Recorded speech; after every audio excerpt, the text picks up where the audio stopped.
Hello guys, welcome to the day 5 of our trip. We are still in Albania in the city called Gjirokastra.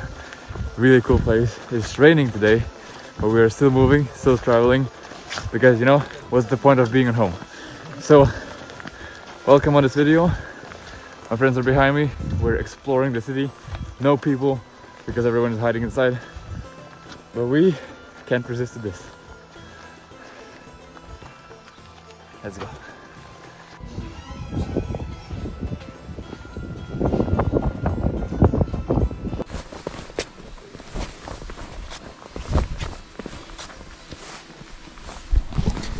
It's interesting that those stones are not slippery at all. Actually, very rough surface. So after the rain, that's a relief. Not sure what this is yet, but we know that there are Cold War tunnels somewhere around the city. So it will be also interesting to find them.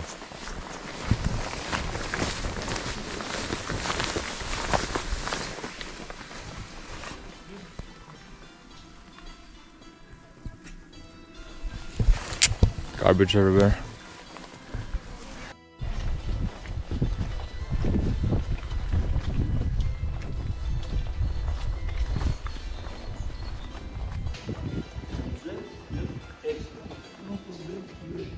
Photo? Okay. Okay. That's okay. Parliamentary.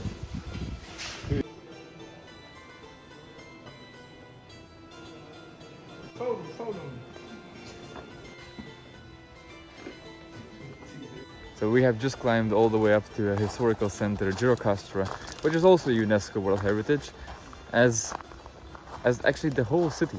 Gjirokastra has a lot of historical value, and if you look at it on the left, you might notice that from here you can see many of the city's most important historical buildings.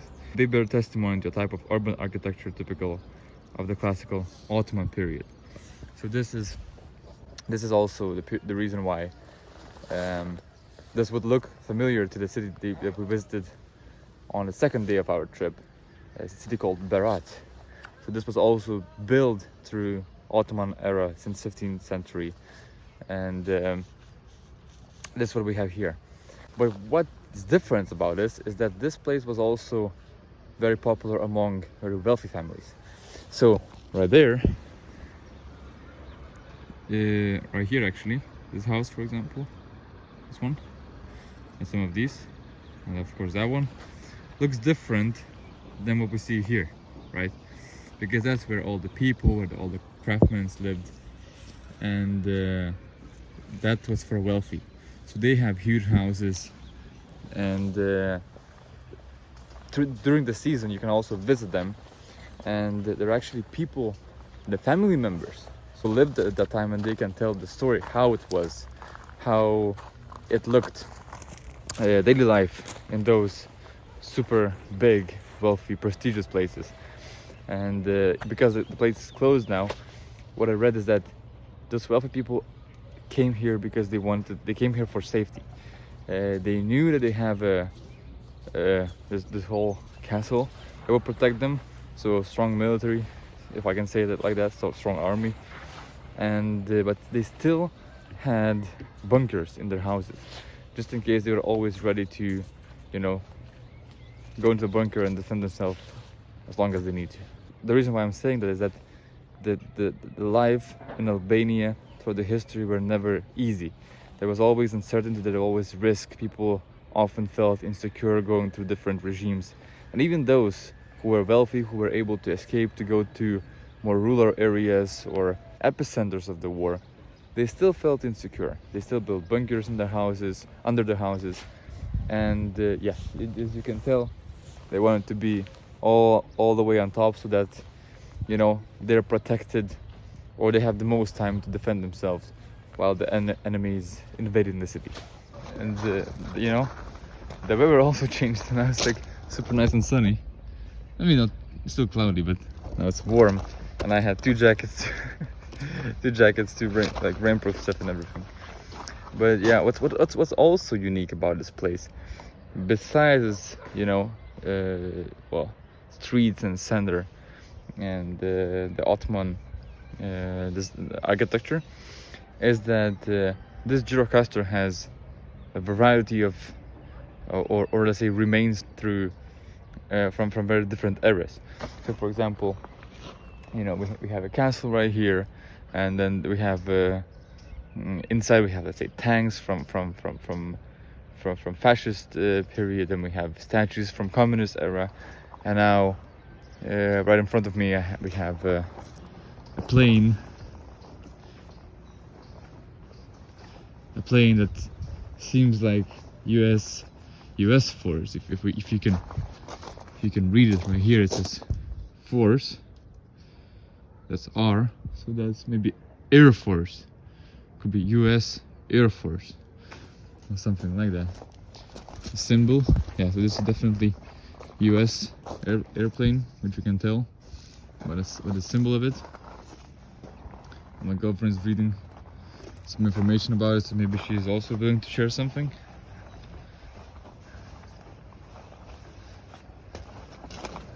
Hello. Hello. Would you like sharing some information about this plane? Yeah, so on the board it says that it's a plane with two tails. So as it can be in the world, we do have propaganda, and it can be used in many ways. So this is what happened with this plane.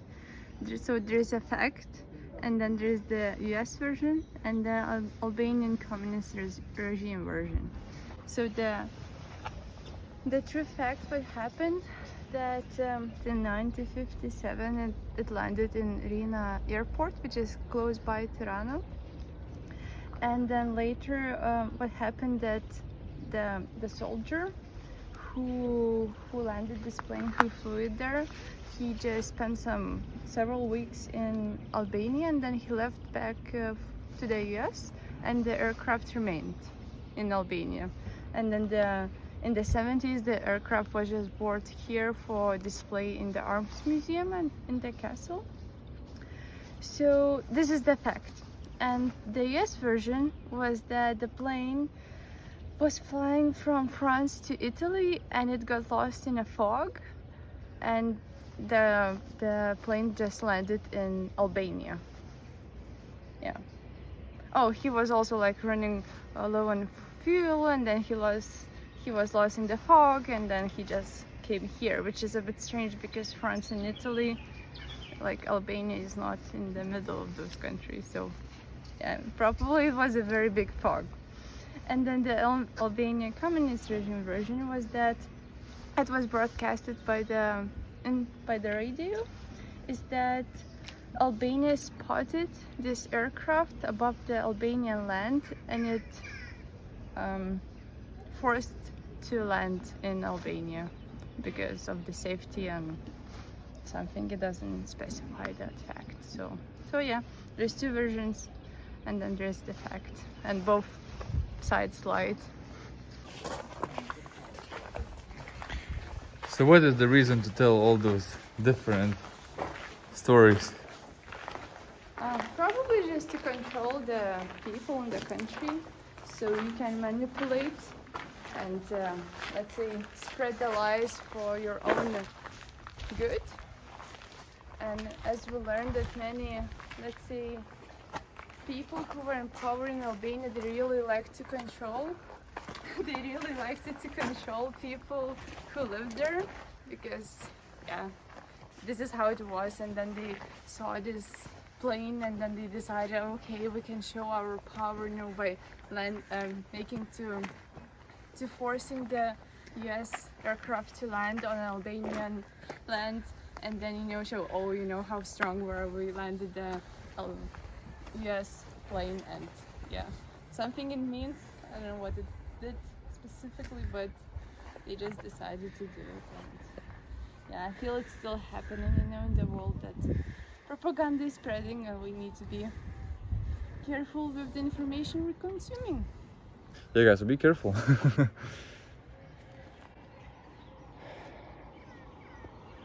Yeah, isn't it beautiful?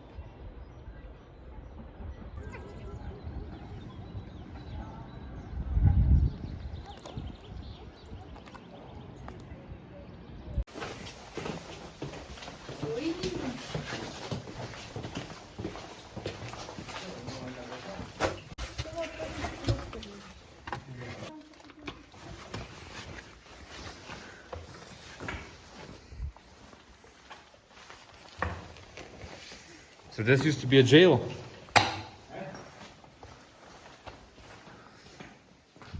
This place used to be a jail. It was used as a jail in the communist times for the political criminals, as they were called, or people who were against the regime. They were tortured and killed in this jail.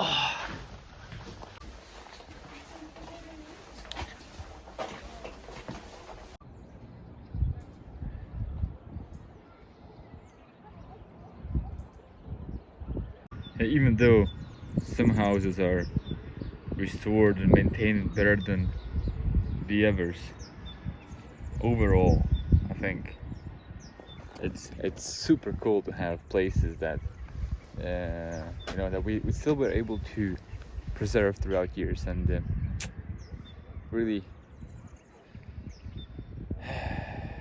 and this should be a goal for people overall, to maintain and leave something after.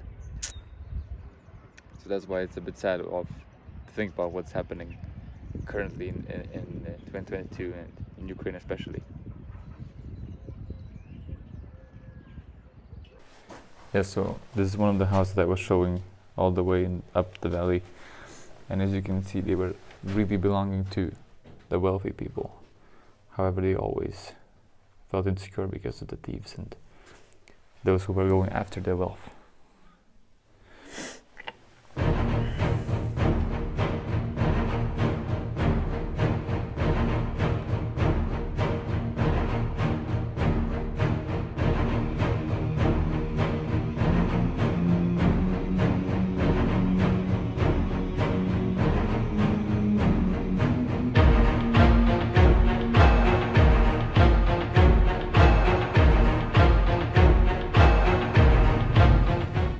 So you really can find everything in this castle. Great panoramic view, museums, prison, construction, everything. The only sad thing is that the castle is really not that well preserved. You see the rainwater is everywhere, leaking. Yeah. Still some writings remaining. Not sure if they're original though. Very good condition. But yeah. Yeah, many things happen here.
So what can I say?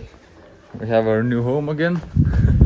Look at those nice beautiful red walls. And yeah, this is the room. Some flies. So yeah, finally we have a heating in the room, because last night the heater wasn't really working. Anyway, the thing is, it's a nice room. They just started Airbnb, so they're like super excited and everything. We spent the whole day today on the road, so that means we're quite exhausted. And well, basically, the main attraction that we saw today was the Gjirokastra, the city of it. Gjirokastra, I think, yeah, that's how it's called. And so again, lots of history, beautiful UNESCO heritage, and yeah, long trip to, well, north. We're close to the mountain called Korab, which is the highest peak in Albania, and also the highest peak in Macedonia as well, because it's on the border. And so yeah, so tomorrow, that's where we're going to, about more than 2 hours of drive early in the morning. We have breakfast, and then we'll climb the highest mountain in Albania. So super excited. I hope you will be able to witness our climb and hike to the highest point. And for today, that's it. So thank you very much as always for staying here. And guys, subscribe to this channel. I'll see you in the next one. Goodbye.